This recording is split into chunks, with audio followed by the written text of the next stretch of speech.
कद्र के ऊपर मैं दो शब्द कहना चाहता हूँ कि तुम्हारी हर नींद के साथ मेरी याद होगी, कि तुम्हारी हर नींद के साथ मेरी याद होगी। मुफ्त में मिल गया हूँ ना, इसलिए सब्र, कद्र नहीं है, सब्र करो, तुम्हें मेरी कद्र मुझे खोने के बाद होगी।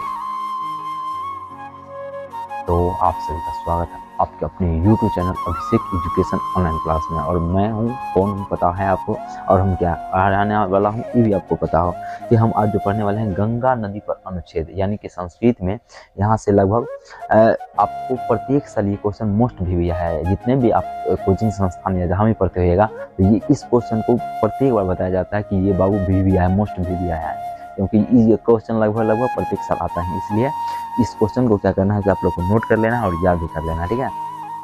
तो बहुत आसान सी भाषा में हम इसको बनाने का प्रयास किया है। तो आप लोग इसको देखोगे और मेरे साथ क्या करोगे, नोट भी कर लोगे, जिससे क्या होगा कि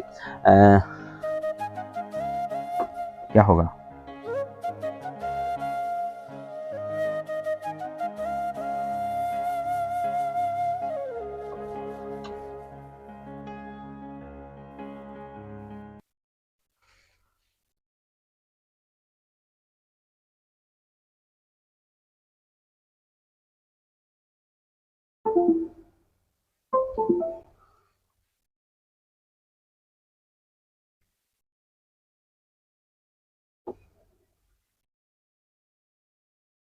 हाँ तो इसको क्या करना है कि नोट कर लेना है और याद कर लेना, ठीक है। तो हम देखते हैं एक एक करके इसको। गंगा नदी पे क्या है, तो पहले हम देखेंगे कि गंगा भारतस्य पवित्रतमा नदी अस्ति। गंगा जो है से भारत की एक पवित्र नदी है। कौन सी नदी है? पवित्र नदी है, ठीक है। तो इसको लिख लोगे कि गंगा भारतस्य पवित्रतमा नदी अस्ति।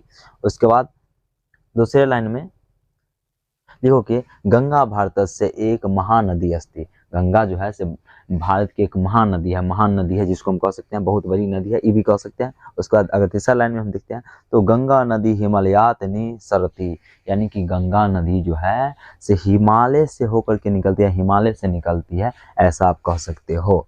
उसके बाद है गंगा जलम पवित्रम भवती। गंगा जो है, गंगा का जो जल है बहुत पवित्र है। क्या है? पवित्र, जिसको हम लोग क्या करते हैं देव कार्य में यूज करते हैं। कोई भी पूजा होता है, अनुष्ठान होता है, उसमें हम क्या करते हैं कि गंगा नदी के जल के बिना उसको शुद्ध नहीं माना जाता है। इसलिए हम यहाँ पे क्या कह सकते हैं कि गंगा जलम पवित्रम भवती, मतलब गंगा का जो जल है बहुत पवित्र माना जाता है सभी शुभ कार्यों के लिए, ठीक है।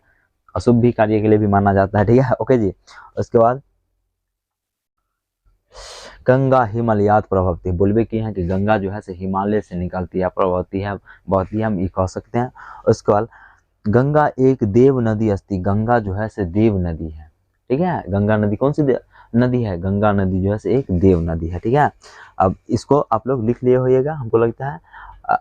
तो ये 5 से 6 लाइन में है। इसको क्या करना है, स्क्रीनशॉट भी मार सकते हो और इसको लिख लेना है और याद कर लेना है। आपके लगभग एग्जाम में जितना नंबर का क्वेश्चन पूछा जाएगा उतना नंबर हमको लगता है कि आप लोग को आ जाएगा बेहतर तरीका से। तो हम अगले वीडियो में करने वाले गंगा नदी का हो गया। अगले वीडियो जो होगा आसमान कम देश पे हो सकता है, आदर्श छात्र पे भी बनाएंगे, यानी कि लगभग हम 10 क्वेश्चन देंगे, उसमें से एक क्वेश्चन रहेगा ही, ठीक है। तो मिलते हैं अगले वीडियो में, तब तक के लिए।